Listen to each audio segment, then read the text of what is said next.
Well, thank you everyone for joining us. We're happy to have you at MTSS Fest. Hopefully you were able to catch the keynote and a session already. I would like to take a moment to thank our hosts and sponsors, Northwest PBIS and Kaiser Permanente and the Office of Superintendent of Public Instruction. My name is Tammy Woodard, and I'm the professional learning coach of MTSS for Capital Region ESD 113, and I will be your host for this session. This particular slide you'll see has information about closed captioning if you need that. And then the next slide will have information about our sponsors for this event today. Please feel free to share your questions in the chat. I will be monitoring the chat as we go through this presentation.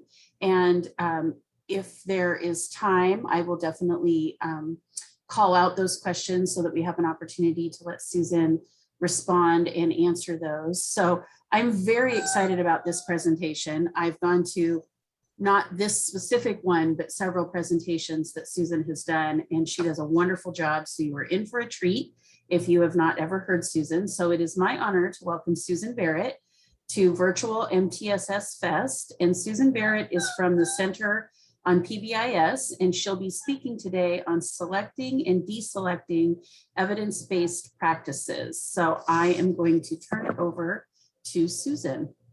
Great, thank you, Tammy, and thank you everyone for joining us. It's going to be a quick hour.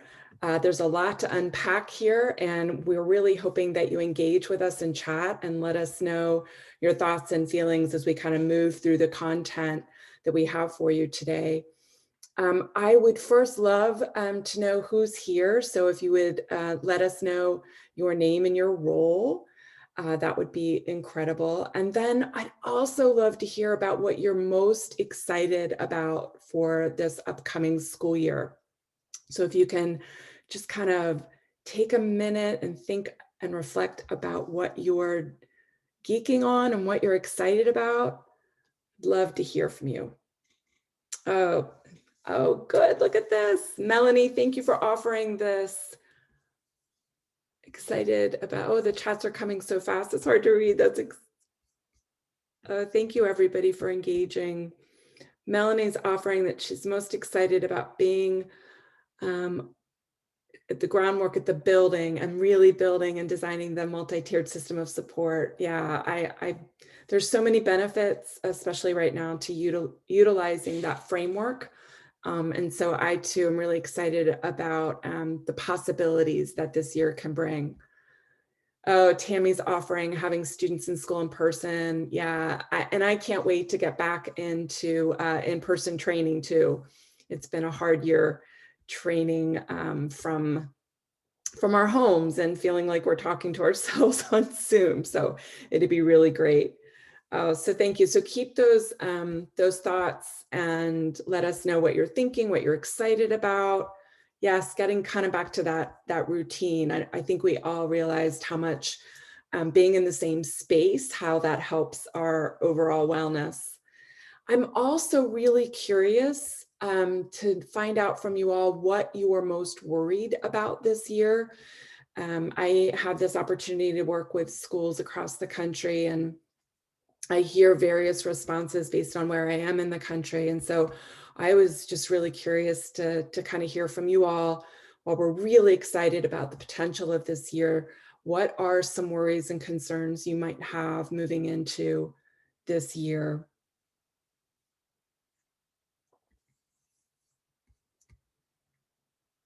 Yeah, and yeah, having that need to go back to remote and having to kind of pivot back to that virtual context. And again, you know, I can't stress enough that for me, the beauty of the framework allows us to be able to flex our muscles a bit and flex in and out of the teaching and learning context, but really stay true to the core features and stay true to a symmetry of process as we kind of establish that common way of work, no matter if we're in virtual platforms or in person. So, oh, Callie's offering, worried about the level of need in the social emotional space. Yeah, I think we all have a lot on our shoulders, and Concerned about the behaviors. Yes, Sherry, I'm concerned about the behaviors. And I think one of the things that we really need to take away is that behavior is kind of that communication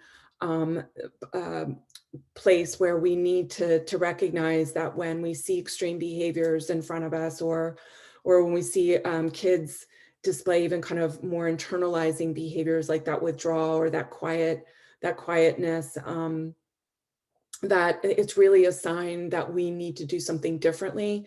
So for me, that framework is about being really flexible in its design and meeting the needs and strengths of our youth and children as we move forward. And that behavior really is central to making sure we're seeing that as a way that they're communicating that we need to change what we're doing.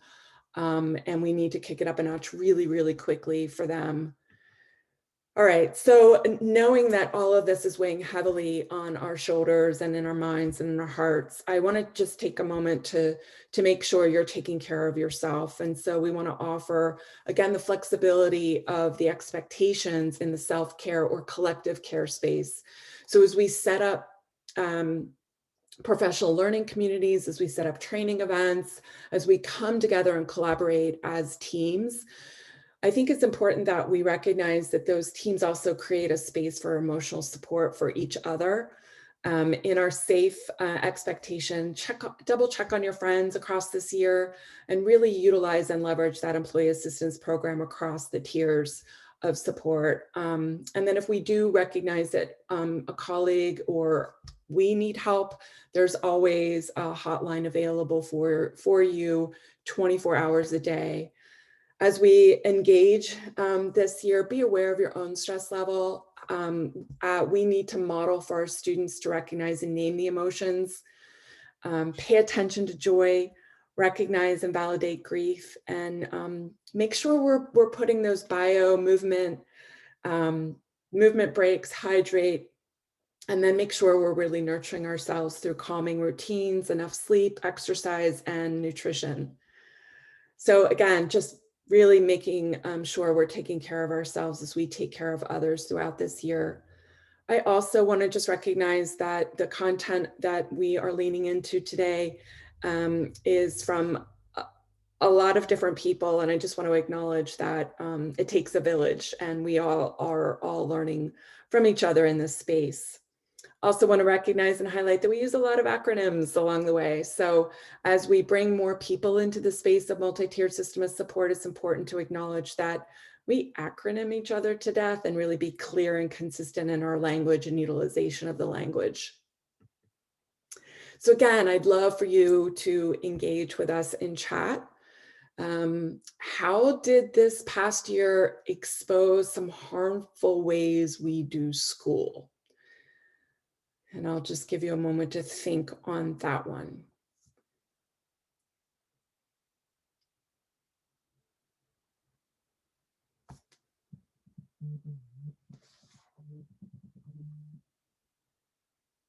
How did this past year expose some harmful ways we do school?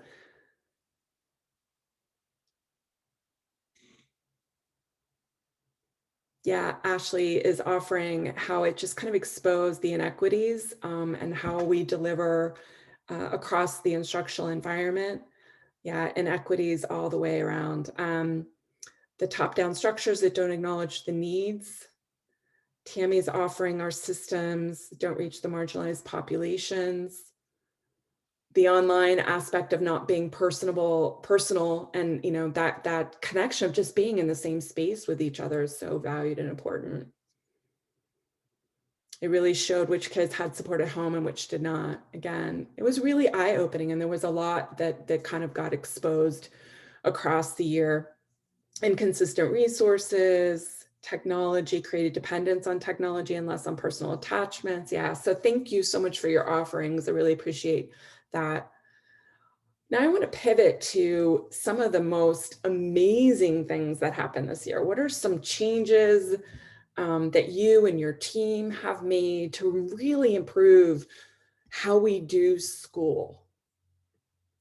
So I'd love to hear about those really amazing innovation things that we did.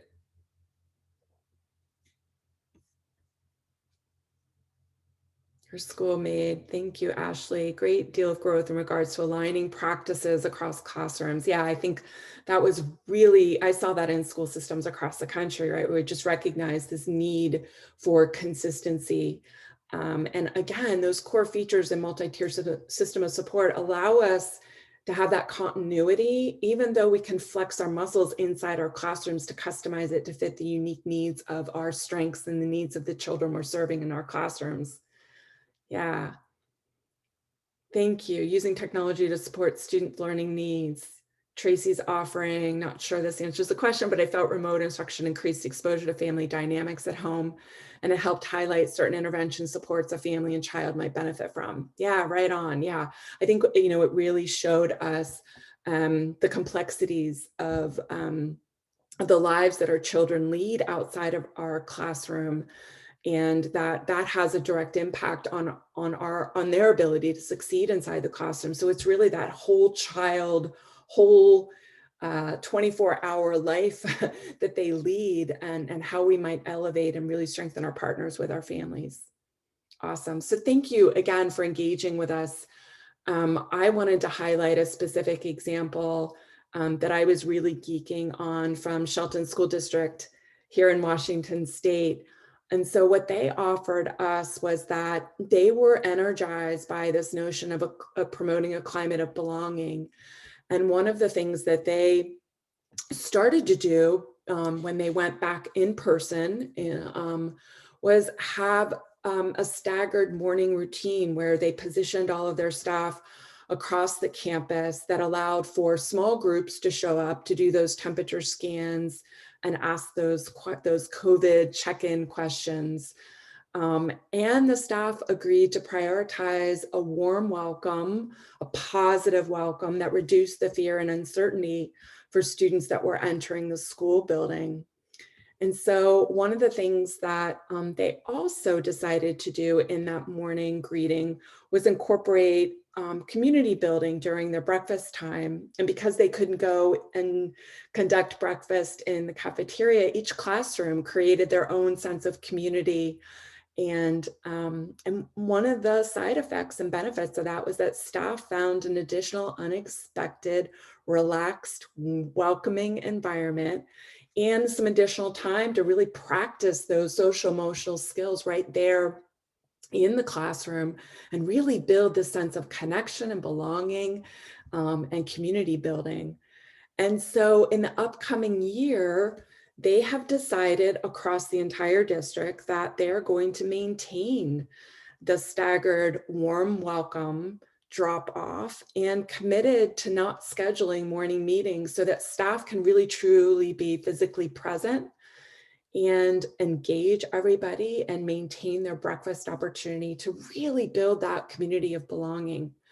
And so as we think about selecting and deselecting not only practices, but just those cultural dynamics that have been in place and permeated the fabric of education for so long, what is it that as we move forward and redesign and reimagine the landscape forever, because it certainly wasn't working for so many of our kids and so many for our staff for so long, how do we take this energy, right? Shelton School District has offered us a way forward with saying, you know what, we're not going to have morning meetings. It's important to have a first positive contact.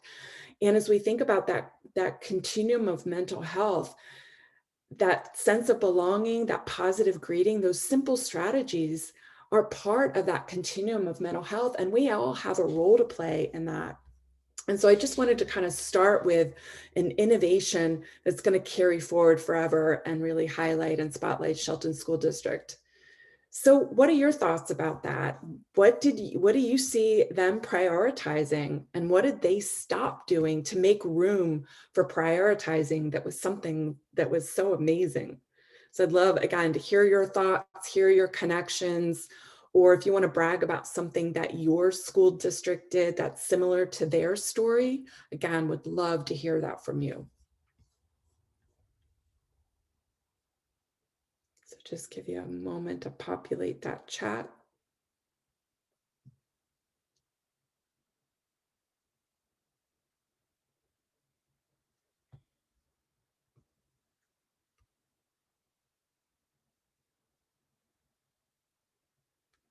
Love to hear you all brag. Would love to hear your stories too. Melanie, thank you so much. SEL is a priority. Our school also found that the way we changed the 30 minutes prior to school starting made a huge difference, right?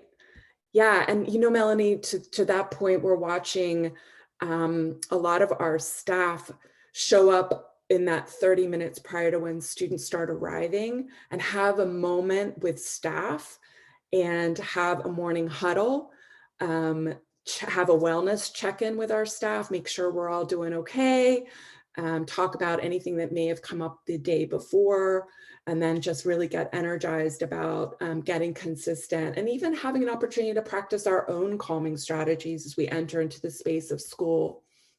So there's so much that can be done in that and setting the stage for making sure that each and every day we show up with a sense of joy, a sense of love, a sense of belonging.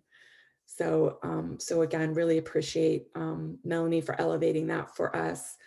Myrna's offering an evergreen, they prioritize their equity work, offering training and lots of work, building equity lens into their teaming process. Thank you. Awesome, awesome. Thank you, thank you, thank you. This is all great. Thanks for engaging with us.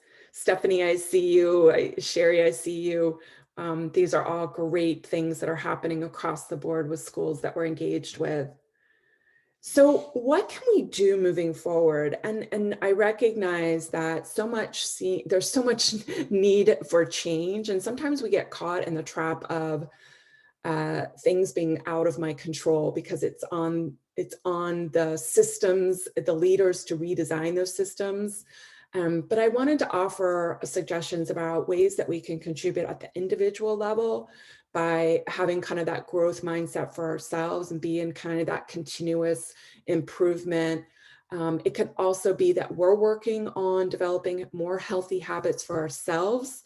And I know I continuously work on that by making sure that I'm exercising and tracking my my ability to stay focused on those days when I exercise. I'm finding that, and I know this, I'm having a geek moment here, but I use that B+ app to track my own behavior, right? And I can track on task and off task behavior and correlate that on the days when I have my yoga time or when I'm doing my exercise. And it's amazing how much more on task I am when I am modeling those strategies that I teach others to do. At the systems level, oh, and then the other thing on the individual level that's really important is listening, really taking time and giving space to our youth, our families, and our community members, our mental health community providers that we're situating now inside of the community of school to really sit back and listen and take the space and make sure that no matter how small, when a youth is asking for something, no matter how small it seems at the moment, it probably took a lot of courage for them to ask for something, and make sure that we're really mindful and leaning in and listening. And then at the systems level, this larger investment in PBIS and MTSS, and really advocating that we really need to redesign and reimagine school forever. And serving and leading in the leadership teams and participating in that movement, I think can really evolve and translate into transformative actions that we all take. So what's the current impact right now of implementing too many, right? Too much out there? What's the current impact on implementing an intervention or program without sufficient evidence? Right? So many times we get sold kind of a package and we're not really sure that it has evidence behind it. Or the website says it has evidence, but you don't really see any peer-reviewed journals or any kind of rigorous testing on the specific population. So there's a lot to unpack.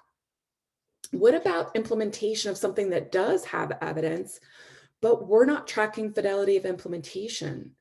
So we end up assigning blame to kids for not succeeding, but we haven't held ourselves accountable for implementing with high fidelity. What about implementing without tracking or knowing the impact on student outcome?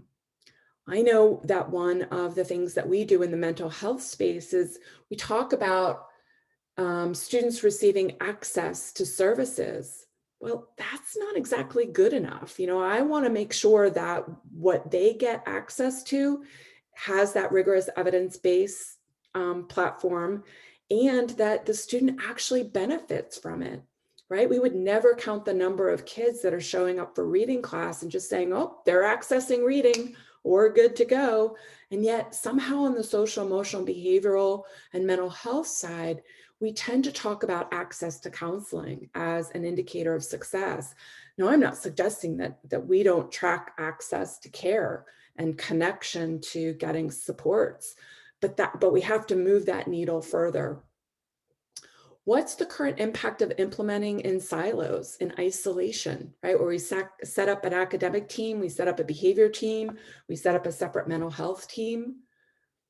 And that becomes really fragmented. Our brains really aren't hardwired to focus in on those isolated conditions. And yet we've set up a system that's very much isolated, and the teaming structures really promote that fragmentation, unfortunately. And what about the impact on setting up a system that does more harm than good? And again, we would never intentionally design a system that would harm children. But there are unintended consequences of some of the systems that we have been living in for quite some time, and we're going to unpack that a little bit more. So I want to talk about some of those harmful systems, right? I want to talk about the impacts of exclusionary discipline and that school to prison pipeline, because we've been watching for decade after decade after decade of disproportionate numbers of our Black and Brown youth who are in that exclusionary discipline pipeline. And what ends up happening is missed instructional time. What ends up happening, especially for kids of color, poor academic performance, having to repeat a grade, increased behavior challenges, dropping out of school, and then involvement in the juvenile justice system. And so as we look at kind of the way forward, how do we redesign the way we set up our discipline system? What are ways that we can not sit back and just look at the data year after year after year and just say, oh my gosh, there's this disconnect. Like what do we do differently moving forward? And so I want to offer a do no harm kind of oath. The medical profession has the Hippocratic Oath. It's one of the oldest kind of binding documents in history. And I'm wondering, moving forward, again, we didn't deliberately set this system up, but I think by not paying close enough attention to the mental health needs of our children and seeing behaviors as a way that our kids are telling us they need something differently, and we've just kind of said, get help over there. We're going to remove you from the space and you get help and you get fixed over there and then come back when you're fixed, is not a good plan, right? We have to be actively engaged and involved. And so how do we set up systems where we say to ourselves, once we identify that this is actually inadvertently harming our students, we need to rearrange the conditions. So how do we do that, right? I'm going to offer that youth voice and youth leadership right now is going to be really, really important. There is so much they have to say, and we've been gathering some clips from youth across the country, and the messages are all kind of these general messages. Give us safe spaces to process what's happened to us this year. Give us time to come back together. Make sure that you are defending us when we are asking for help and when microaggressions are happening in the classroom. Please take a personal journey for yourself to understand who we are and our strengths that we bring, and design there are really simple things we all can be doing to elevate our youth and putting them in positions of leadership as we redesign the system. The other thing I might offer is a human-centered system. Really think about And we're going to unpack this a little bit more, but really think about brain, the developmental science of the brain, and just really encourage kind of this human-centered design. Think about some of the bathroom rules we use, or some of the tardy and late systems and the staffing ratios, right? There's so much to unpack here. But again, if we can start to think about simple things we can do in ourselves, inside of our classrooms, inside of our school contexts, these things can go a long way. So do no harm first and foremost. And again, we did not intentionally design these shame and blaming strategies. We were doing what we thought was best. A lot of us didn't get trained in behavior science as pre-service teachers, and we kind of fell into these cultures inside of our schools that had these systems set up for decades and decades. And certainly I walked into a school that was doing some of these things, but this is really contraindicated, right? Shaming and blaming students and making it visible and making it public is really not the way to go. And so as you're looking at de-implementing things that might inadvertently setting up harmful conditions, I wanted to offer a practice brief that goes into kind of that journey of de-implementing these types of things forever, because the side effects and benefits are such that it's not worth the system. So if you're going to de-implement something, if you're going to stop using that clip chart, one of the things we've learned is we have to have a replacement strategy. So many teachers rely on that as their behavior system, and we have to show them that there's a different approach to designing a classroom system, and be really clear about what that practice is. And so what about using a morning meeting structure to co-develop class-wide agreements and procedures that we all agree to together? And how do we take time out in our morning meeting to really showcase some examples that are aligned with those school-wide expectations? How do we set up a sense of belonging right away and peer leadership? You know, one of the things I've loved to do in the virtual setting when I'm working with teams and training events is set up a playlist. So I ask everybody, what's a song that brings you joy? And we create a playlist together. And then when folks are engaging with us in chat, or they're coming off mute and sharing a strategy, I play their song and we geek out to amazing songs. And it's really a way to bring everybody together. So what are some really simple things that we can design so we're not relying on those harmful practices, but we're laser focused on this sense of connection and belonging? How do we make sure that we're utilizing those really simple evidence-based strategies like behavior-specific praise and opportunities to respond? And then finally, if you want to encourage a replacement strategy, there's the positive behavior game, right? And I'll make sure you all get that resource.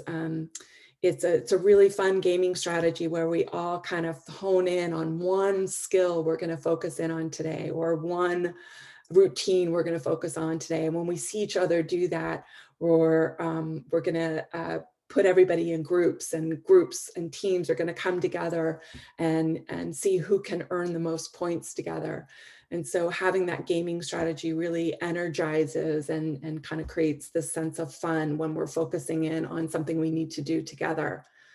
And then in the long term, think upstream, right? Think about ways we redesign our professional development so we can hone in on some of these simple ways that we're investing in those evidence-based strategies that so many of us really didn't get in our pre-service. And then think really upstream. How do we create pre-service conditions where our teachers coming in that are learning about the profession right now are getting evidence-based practices and having time and space to learn about behavior science and positive behavior interventions and supports. So here's an example of how we're using and adapting those teaching matrices. And so again, this is a simple strategy that goes a long way when we are consistent, predictable, and setting up routines that we all have agreements about. Please, please, please know that this is a flexible document. It should always be continuously developed by the community members who are in our community, right? The youth and children and staff and family members that are there in our environment right now, because it's built on the core values of the community. This provides and sets the stage for that common language. And this is one of the most important things we can do in the first 6 weeks of school, especially for our students who have experienced trauma, to get back to that normal routine, right? That consistent, predictable, I know exactly what's going to happen is going to be really, really important. And having those explicit examples across locations and contexts. So dust that teaching matrices off and make sure you're pulling in those social emotional skills that we want to pull in the fabric of our academic domain. Pull that into your teaching matrix. I love, love, love this example because on the far right column, it talks about a school-wide calm strategy. When I feel upset, what do I do? And it gives strategies across the school-wide expectations. I love the bottom part here where we ask teachers to have a role in supporting utilization of these skills across the different contexts. And so how will you adapt and use your teaching matrices to pull in that social emotional learning component, those school-wide calming strategies that we're all going to need? How do we engage in taking those big, deep belly breaths across the day? How do we incorporate that into the structure? This is a poster that's situated on the wall, but it has to come to life each and every day. So take those micro moments and remind and prompt and redirect and really use this as your script, particularly on days when you might feel stressed or tired and you feel like it's just Groundhog Day, right? Just take a moment and focus in on this as your script for those pre-corrections, those reteaching, and those acknowledgement when you do see those skills occur inside your classroom. I am so, so worried about mental health in teachers right now. It has always been a very stressful profession. But right now, it's even more of a concern. There's, again, so much on our shoulders. And the poor mental health of teachers isn't only a personal concern for us and each other and them. It also adversely affects student levels of achievement and equity and student level of mental health.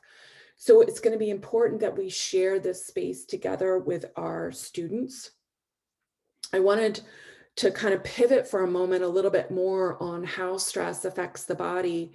And, you know, we've just been all watching the Olympics and watching the stress on athletes, but I just wanted to offer this because it really connected with me in terms of moving forward and investing in evidence-based practices, right? And knowing that stress is the result of an exchange between two factors is what this article offers us: demand and resources. And the demands are really, really great right now. So we need our district leaders to organize themselves to make sure that they're giving us the resources we need to allow us to cope with the demand. And positive stress can be really good, right? When we're in that challenge state, it helps us excel. Sometimes when we don't have adequate number of resources or when we feel overwhelmed because we're doing too much, we've got too many evidence-based practices we're trying to implement, we become a negative stress. It's a threat state, which inadvertently impacts the students that we're working with. So this notion of doing less and doing it better is going to be really, really important. So I can't stress enough right now to go back to basics, to really focus on one or two things that we do really, really well before we add one more thing to our plate. So when we talk about de-implementation, think about the correlation it has on the stress impact of us, because I think we all feel so overwhelmed right now with the amount of need and with the amount of things we're being asked to do. Okay. So I know I feel overwhelmed, and having, again, systems that are set up where we've got separate teaming processes going on in each of these areas is an overwhelming prospect. And what I love, love, love about MTSS is that it offers us a much more efficient and effective way to work. It offers us consistent routines. It offers us this consolidation of a systems planning team at each tier. So I want to go into this a little bit more here. We have this tendency in American culture to buy something, right? Buy me, it'll change your life.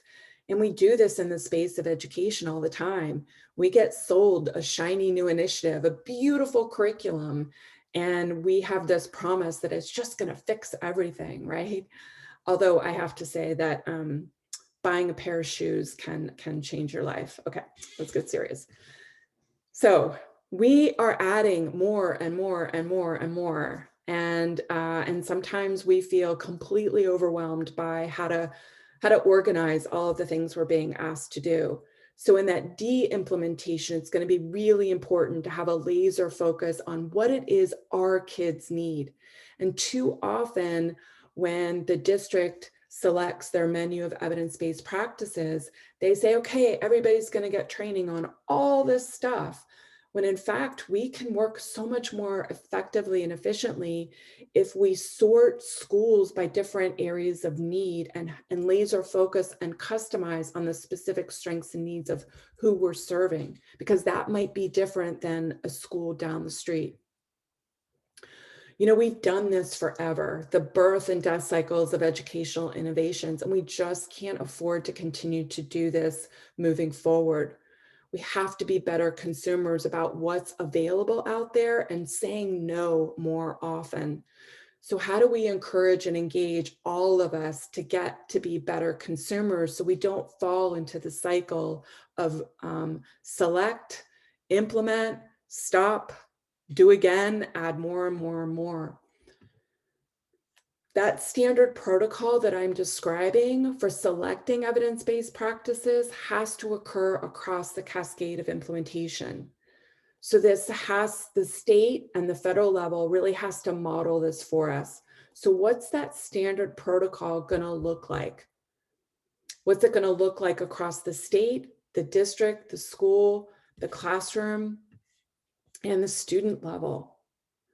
And again, MTSS offers that platform for symmetry of process across the entire cascade and our ability to customize and fit into any district culture and any school culture.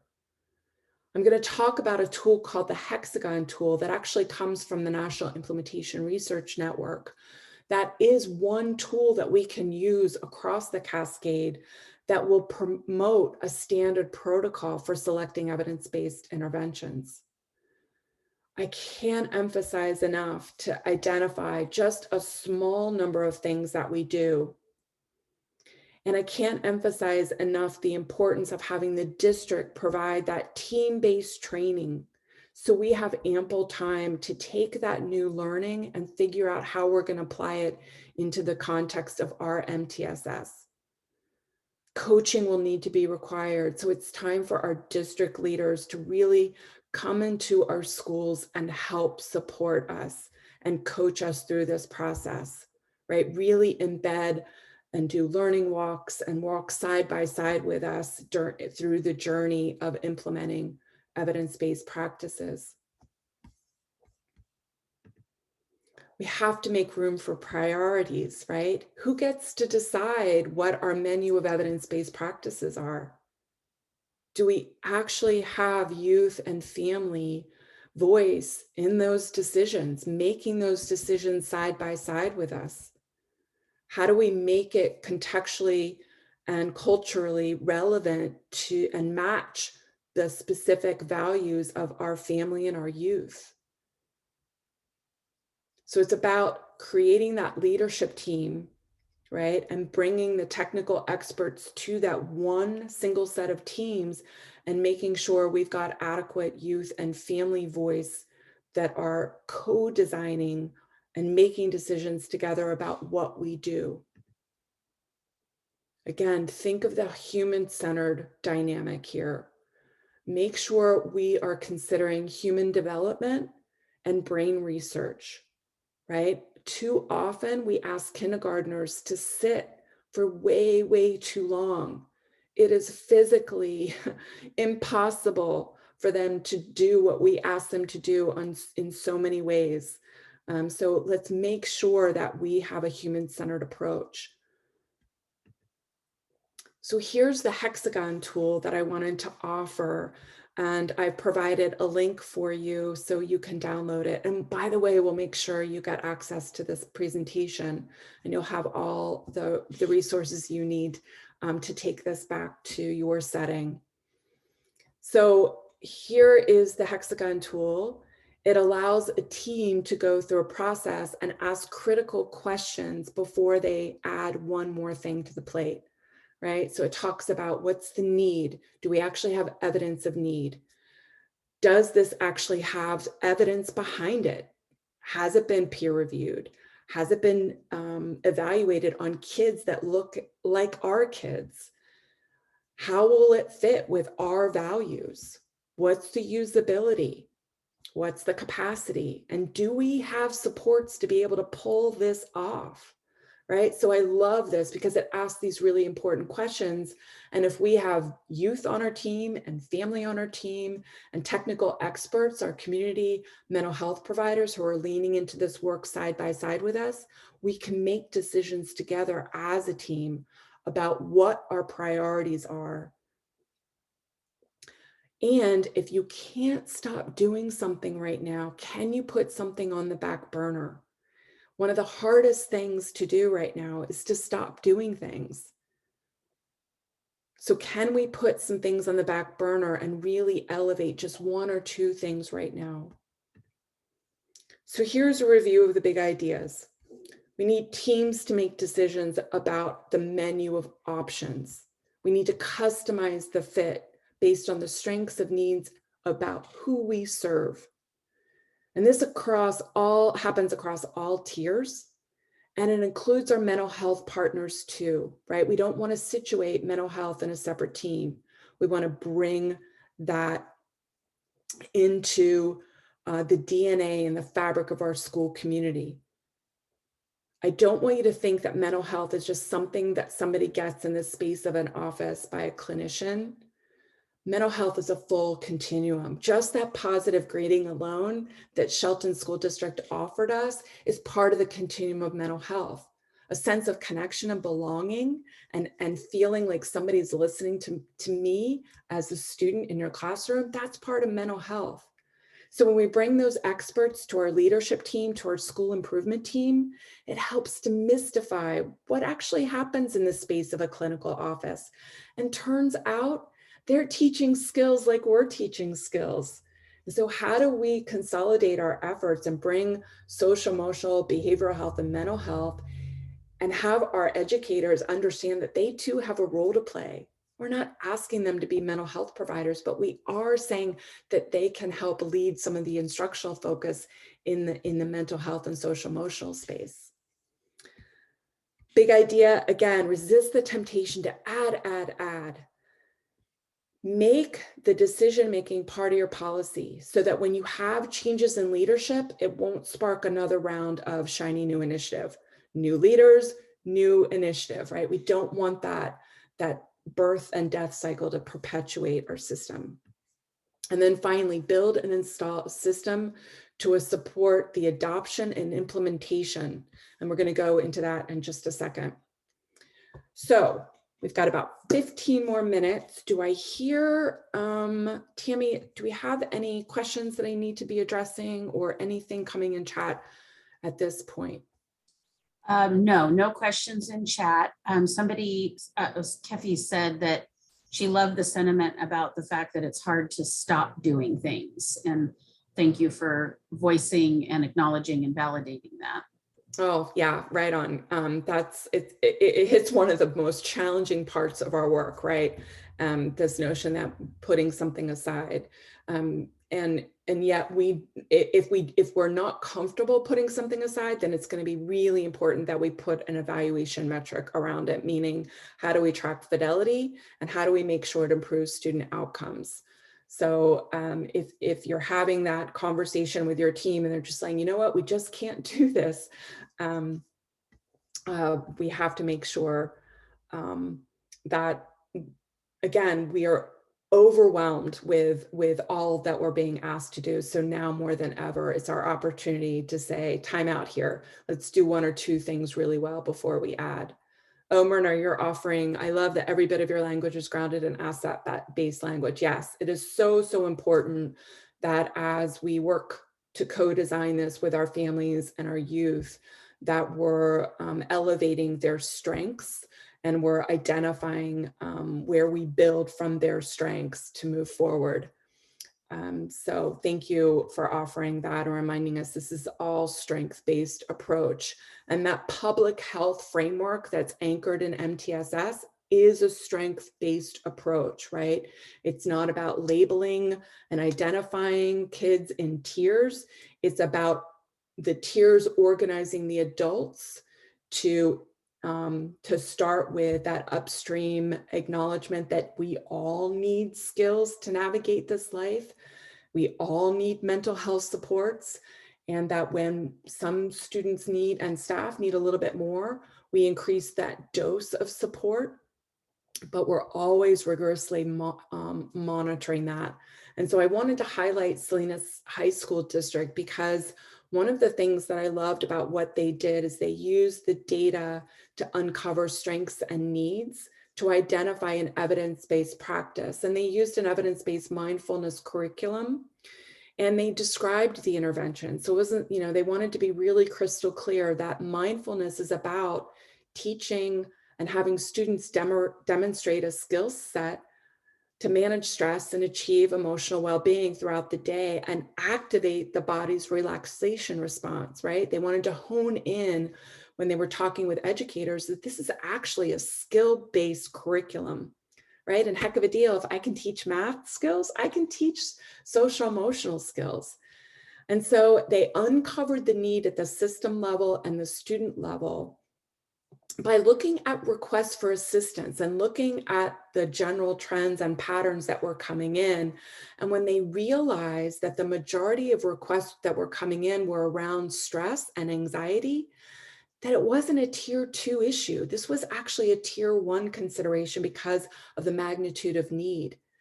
They also looked at the Swiss discipline behavior reports and they said, oh my gosh, same deal. Some of our kids who are experiencing anxiety are using externalizing behaviors to let us know that they're feeling this way. And so again, how do we elevate this belly breath and a calming strategy at tier 1? And they used the same data to uncover the need. They used it to progress monitor. So guess what? When they installed the mindfulness and they permeated into the fabric of the academic content, and they helped support teachers to bring that into their classrooms, they started to decrease the requests for assistance. They started to get decreases in office referral patterns. They talked to teachers and interviewed them to find out if things were getting better. And turns out on-task behavior increased. Turns out teachers were getting instructional minutes to increase, right? So this standard protocol across all tiers is kind of the convention we're going for in the teaming structure. Again, same deal for tier 2, tier 3. They are tiering social emotional supports for students who, when we need to kick it up a notch, they're still getting access to it in the tier 1 space, right? Everybody's getting access to that same thing. But now we know a group of students needs a little bit more in a smaller group setting, right? So we're going to increase the dose of support for them. And so again, the data point to get in, progress monitor, outcome data. And it's not just about accessing tier 2 and tier 3 supports. We're measuring their daily progress report, their self and teacher report. We're monitoring, and use the B+ app on this, The on-task behavior. So as a direct result of students receiving a little bit more dose of support and being able to have more practice doing their belly breaths, they're showing more on-task behaviors in my classroom, and more of a distal outcome, more classwork completion. So again, the anchors are right there. So that symmetry and standard protocol is something to invest in as we implement these best practices to make sure that a result of all of our hard work actually benefits students. Another way to look at this when we are consolidating our efforts is to focus on equitable tier 1 components. So as you look at this list down the left-hand side of the column, I'm sure that you're looking at the PBIS core components, right? In the tiered fidelity inventory, we define and teach school-wide expectations. And turns out when we expand the utilization of that teaching matrix, that example I offered to you before, we can include coping skills right there on the matrix. We can incorporate teaching social, emotional, and behavior lessons and embed them into the academic lessons. And we can use a morning circle strategy to take time to practice those new skills and build a sense of community. And just by doing that, we are automatically trauma informed, right? We're automatically creating an equitable space and bringing equity into every aspect of what we're doing. And we're connecting really directly with social, emotional, and behavior skills. And in this way, it helps when we do a crosswalk like this, it helps us alleviate this panic of, oh my gosh, I have to be trauma informed. Oh my gosh, I have to be equitable. Oh my gosh, I've got to put SEL, embed it. Focus on the tier 1 components. Enhance the tier 1 components. Make sure they're strength-based, right? And when in doing so, you're automatically leveraging trauma-informed and equity and SEL. I love this crosswalk. I love when we put it in the space of our PLCs, we put this in the space of our teams. It helps to alleviate that stress and it helps us to see the connect points. So how does the district work more efficiently? The district is really going to have to do a great job of assessing the landscape. Not every school is going to need the same thing at the same time at the same level of need. And yet we provide the same thing for everybody. So how do we differentiate supports for the schools that the districts are supporting? Well, use that tier 2 logic. Use that sorting logic when you get these health profiles from all of your schools and sort them into different cohorts based on their strengths and needs. Don't assume everybody's going to need the same thing. Be sure to track fidelity. Are we doing the things at tier 1 with fidelity before we add? Resist the temptation to add. We've got a lot of money coming at us right now. And my worry is that we're going to think, all right, we're just going to buy this and it's going to fix things. We're going to buy this SEL curriculum and it's going to fall on the shoulders of the teachers to figure out how on earth to do it. We need to make sure those systems are set up so we're supporting our teachers and giving them time and space to figure out how to incorporate this into the academic area, on how to bring our mental health leaders into our classrooms and work shoulder to shoulder with us when we don't feel confident about this space. Resist the temptation to add without considering those hexagon elements. And more does not equal better. So here's an example of a health profile. Can you get a small subset of your leadership team to geek out on some data? What are those natural data sources that you have right now that can highlight the specific strengths? Look at data in the aggregate to start with. We've got a ton of school data that gives us an accurate picture of what our students' strengths and what the needs are. At the community level, when we bring our community providers to the space of school, they offer an expanded lens. What's happening in the community, what's happening in the schools that you all elevated earlier, what's happening in the families, what's happening in the communities, impacts our students' ability to be successful in school. So how do we elevate that? And I love in this bottom section right here, in this particular school, 15% of their families in this school were without health insurance, as compared to 6% district-wide. So if I'm a district leader, I know immediately, holy cow, we need to partner with our health providers and maybe bring some free health services and maybe have a dental truck show up at this school so that our families can get access to basic needs, because that's going to directly impact the success of our students in school. Imagine not having health insurance and going without prevention care, especially in all spaces, but I'll stay with my dental one for a moment. Imagine having a toothache and having that permeate my day and not be able to perform academically, right? All of these factors contribute to academic performance. And so the district can harness in on what that particular school needed. 20% in this case of families right here impacted by opioid misuse as compared to 5% district-wide. Again, another thing that we have to elevate. So how will we put a health profile together that looks in strengths and needs of the schools we're serving? And that will help our districts work much more effectively and efficiently. Okay, so by now you're probably saying to yourself, because you're getting this, right? You're going to be a really good consumer of evidence-based practices. Well, heck of a deal. PBIS has the evidence behind it, right? And I've offered that resource to give you all the randomized controlled trials and the single case studies and all the evidence behind why you should invest in PBIS. And PBIS is the only application of MTSS that has the research behind it. So there's a lot of things that we can lean in and learn about from the PBIS work that you all have invested in. And turns out, if you look at the outcomes that we get when we implement Tier 1 with Fidelity, this is just Tier 1 with Fidelity, PBIS lays the foundation as a mental health initiative. When we do this well, we improve student outcomes. We improve academic performance, social emotional competence, social and academic outcomes for students with disabilities, reduction in bullying behavior, and decreased rates of student-reported drug and alcohol abuse.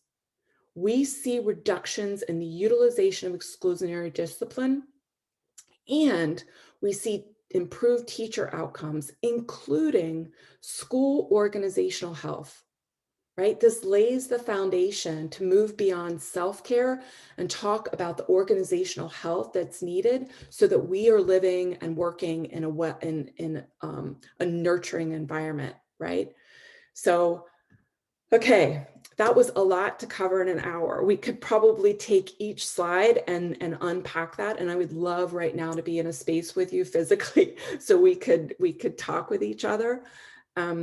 But I do offer my email address, and I also wanted to offer one last resource for you coming from our friends at PBIS Apps, and thanks to Megan Cave for this. But the first 6 weeks of school are going to be really, really important. So how do we go back to basics?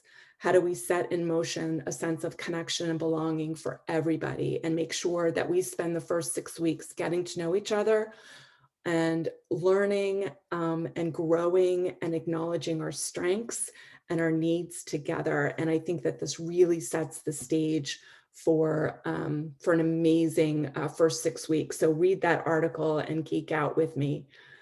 So again, with that, we are right up on the hour. I hope that you got a couple of big ideas out of this session, and I just really appreciate you all being here.